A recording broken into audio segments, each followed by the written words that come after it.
Hello friends, welcome back my YouTube channel Rajesh डोरिया।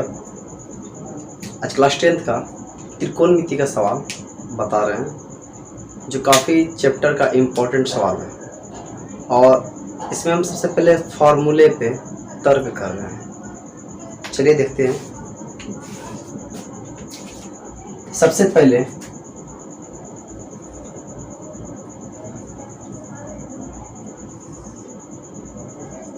A B C एक समकोण त्रिभुज में एक समकोण त्रिभुज में ए बी सी दिया गया है, ठीक है। और यह जो कोण बी है यह कितना डिग्री का है? 90 डिग्री है। कितना का? 90 डिग्री का है। अब डिपेंड क्या करता है, अगर क्वेश्चन में कुछ चेंज करते हैं, पहले बात कर लेते हैं इस पर। तो ये पी, ये बी और ये एच से सूचित करते हैं। तो P मतलब परपेंडिकुलर,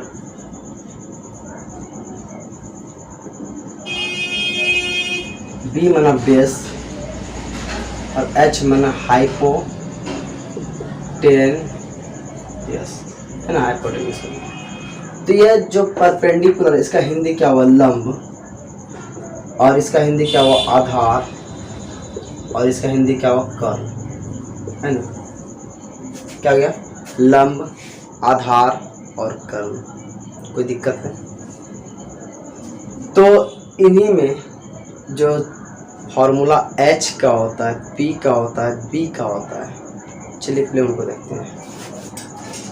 तो कर्ण स्क्वायर होता है, क्या होता है? लंब स्क्वायर जोड़ आधार स्क्वायर, है ना। अब कर्ण को किससे सूचित करते हैं? तो H से। तो H स्क्वायर बराबर लंब P स्क्वायर आधार B स्क्वायर। कोई दिक्कत? तो स्क्वायर इस चीज, यह तो फार्मूला बन चुका है, यह भी फार्मूला हो गया। पहला नंबर F यहाँ पे शो कर रहे हैं, ठीक है। अब इनको आगे प्रोसेस में यह भी लिख सकते हैं कि H बराबर P स्क्वायर जोड़ B स्क्वायर का अंदर रूट, क्योंकि स्क्वायर जब बराबर के अपोजिट में जाएगा तो वो क्या जाएगा? रूट में कन्वर्ट हो जाएगा। क्या दिक्कत? तो ये H का वैल्यू, ये भी फार्मूला हो गया। अब मेन जो है इसी जगह से है ना। अब P का वैल्यू भी निकालेंगे, B का वैल्यू भी निकालेंगे, तो इसी जगह से निकालेंगे। चलिए जैसे देखते हैं कि हम P का वैल्यू निकालना है और B का वैल्यू निकालना है, समझते हैं थोड़ा सा। तो P स्क्वायर जोड़ B स्क्वायर बराबर H स्क्वायर तो लिख सकते हैं ना, कोई दिक्कत? तो इनमें अगर हम P का वैल्यू निकालना चाहेंगे तो P स्क्वायर बराबर क्या लिख सकते हैं? H square minus B square, plus बराबर के अपोजिट जाएगा तो माइनस में जाएगा। तो P बराबर क्या हो गया? Root under H square minus B square. H square minus B square अंदर रूट में आ चुका है। तो ये भी फार्मूला है और यह भी फार्मूला है। इसी में अगर हम B मतलब बेस का वैल्यू निकालना चाहेंगे तो फिर हमको वही कंडीशन लेना पड़ेगा। क्या लेना पड़ेगा? P स्क्वायर जोड़ B स्क्वायर बराबर H स्क्वायर, है ना।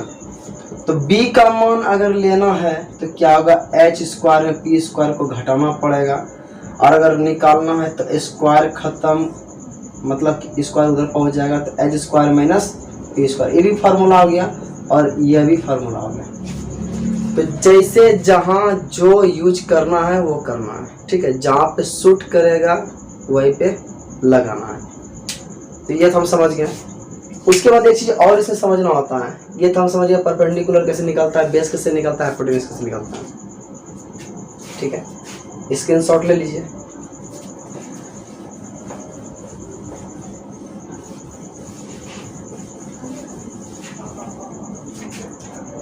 बने रहिए आज वीडियो के साथ। आज पूरा इनका फार्मूला तहस नहस कर देंगे, है ना।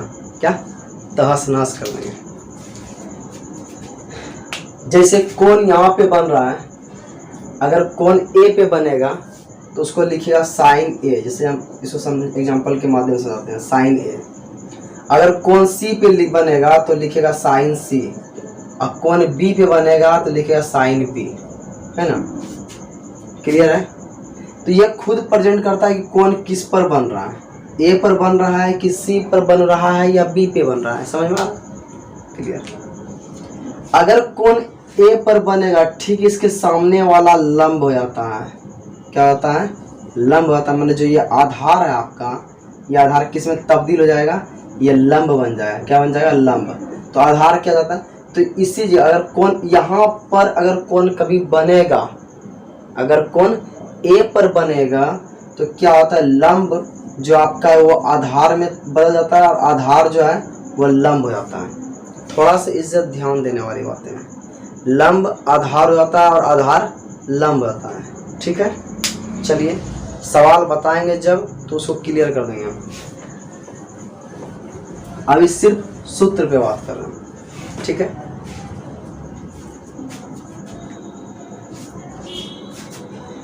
उसके बाद दूसरा कंडीशन, सिचुएशंस नंबर 2, समस्या है ना, समझते हैं। Sine theta into cosec theta बराबर 1 होता है। ठीक है, cos theta into sec theta बराबर 1 होता है और tan theta into cot theta बराबर 1 होता है ना। अब इन्हीं के माध्यम से हम आगे फार्मूला को निकालेंगे। चलिए देखते हैं। अगर इसका पूछेंगे साइन थीटा का सूत्र क्या होगा, तो बोलेंगे 1 बटे, ये गुना में, इसके बीच कुछ नहीं, क्या है? गुना है, कॉसेक थीटा। अगर बोलेंगे कॉसेक थीटा का सूत्र क्या होगा, क्या बोलेंगे? 1 बटे साइन थीटा। अगर इनका वैल्यू निकालेंगे तो ये भाग में जाएगा और इनका निकालेंगे तो ये भाग में जाएगा। सेम कंडीशन इसमें सबका होने वाला। तो चलिए दूसरा देखते हैं। ये तो पहला हो गया। उसके बाद कॉस थीटा का अगर मान निकालना चाहें तो 1 बटे सेक थीटा, और सेक थीटा का मान निकालना चाहें तो 1 बटे कॉस थीटा, है ना। टेन थीटा का मान निकालना चाहें तो 1 बटे कॉट थीटा, और कॉट थीटा का मान निकालना चाहे तो 1 बटे टेन थीटा। कोई दिक्कत है क्या? चलिए इनका भी क्रियाकलाप खत्म हो गया। मेन चीज है इसमें समझना। अगर समझ गए तो अपने से भी फॉर्मूला को निकाल सकते हैं। ठीक है, चलिए तीसरा कंडीशन देखते हैं, है ना।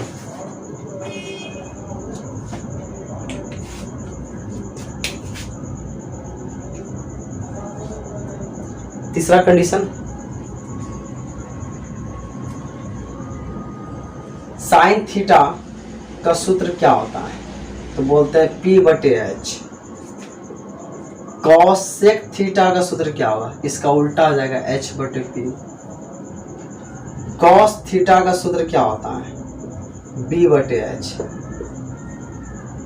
सेक थीटा का क्या होगा, H बटे B। टेन थीटा का क्या होता है, E बटे B। तो कॉट थीटा का क्या होगा, B बटे P, है ना। क्या जाएगा, B बटे P हो जाएगा। ये सिर्फ क्लास 10th के लिए इम्पोर्टेंट नहीं समझा जाता है, आगामी एग्जाम के लिए, कंपटीशन तक के लिए इससे रिलेटेड क्वेश्चन आता है, इसलिए मैं बेसिक से ही बता रहा हूँ। चलिए तो क्लियर हो गया। तो इसको याद करने का तरीका होता है पंडित बद्री प्रसाद हरी हरी बोल। क्या, पंडित बद्री प्रसाद हरी हरी बोल। लेकिन वो सब जनरली ऐसे ही है, अगर आप इस पर सवाल बनाइएगा तो स्वाभाविक है आपको सब याद हो जाएगा। क्लियर। चलिए समझते हैं चौथा स्टेप को। साइन स्क्वायर थीटा जो कॉस स्क्वायर थीटा बराबर 1 होता है। ठीक है, ये बहुत इंपॉर्टेंट पॉइंट है। तीनों से फैक्ट है। ये है साइन स्क्वायर थीटा जोड़ कॉस स्क्वायर थीटा बराबर 1, दूसरा है सेक स्क्वायर थीटा अब माइनस टेन स्क्वायर थीटा बराबर 1, और तीसरा है cosec square theta minus cot square theta बराबर 1। ये 3 पॉइंट को आपको इसमें याद करना है ना, एकदम अच्छा से। उसके बाद इसी पे आधारित फॉर्मूला है। क्या, इसी पे आधारित फॉर्मूला है। तो इसी पे हम बात करेंगे। इसके आगे फॉर्मूला जो भी बनेगा सब इसी से निर्मित है। चलिए देखते हैं। इन पॉइंटों को पहले आप याद कर लें। जैसे हम पर्सनली अभी एक पे बात कर रहे हैं, साइन स्क्वायर थीटा जोड़ कॉस स्क्वायर थीटा। तो साइन स्क्वायर थीटा का मान क्या रहेगा? साइन स्क्वायर थीटा का अगर वैल्यू निकालेंगे तो प्लस वाला किस में चल जाएगा? माइनस में। बन गया फार्मूला। ये क्या बन गया? फार्मूला। तो 1 माइनस कॉस स्क्वायर थीटा। अगर कॉस स्क्वायर थीटा का वैल्यू निकालना चाहे तो क्या हो जाएगा? तो 1 minus sign square theta.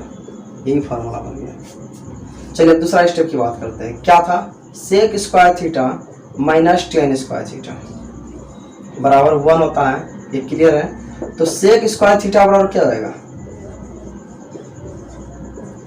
1 plus ten square theta, है ना। अगर बोल देंगे टेन स्क्वायर थीटा का मान क्या होगा? ये प्लस 1 इधर आ जाएगा, माना क्या रहेगा? सेक स्क्वायर थीटा और माइनस 1। तो ये भी फार्मूला हो गया और ये भी फार्मूला निर्माण हो चुका है। कोई दिक्कत है क्या?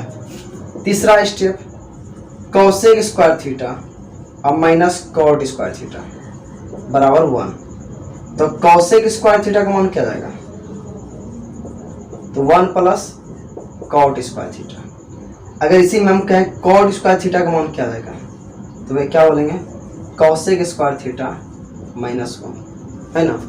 तो ये भी आपका फॉर्मूला निर्मित हो चुका है। त्रिकोणमिति से रिलेटेड इतना सूत्र है, और भी हैं। अगला नेक्स्ट वीडियो के साथ हम इसका वर्णन करेंगे।